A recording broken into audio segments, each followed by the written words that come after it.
Sanibonani kuphi nakuphi lapho nyaka mlomusa njengamanje ubuyela yena mathinta kacebisa ngithi nje sanibonani sibongane zakwethu laphana ke kusukela lokuqala ngicela usubscribe share uphinde comment futhi siphinde sibonge ke asebe subscribe siyabona ukuthi bakhona usuku nosuku singibonge singaqedi lapho ke kanti uzokhumbula ukuthi sikuthulela khona ke inkulumo lapho khona ke ugezane seveze istatement sokuthi ke iGcokama selicele meeting ephuthumayo inhloso i-heading ye-meeting ukuthi bakheke ipeace. Umyalezo kaGezani ufundeka kanje.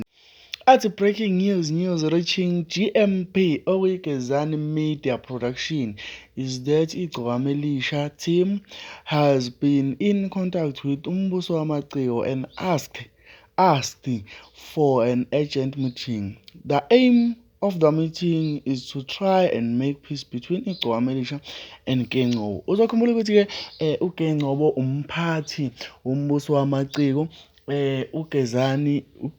umphathi weGezani Media Production basebenzisana uGezani Media Production kanye ke nombuso wamaciko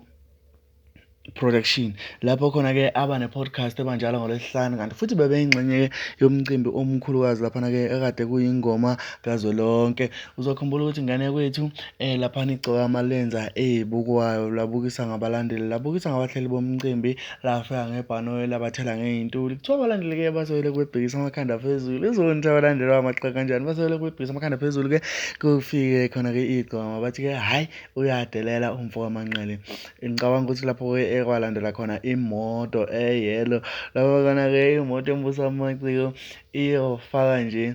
i-discipline kulona ke iGcokama Elisha laphana ke la abahlangana khona kanti ke umthandeni waphinde wancinywa kakhulu kwento futhi ngesenzo sakhe asenza laphana ke e-workshop. Mbuleleli wethu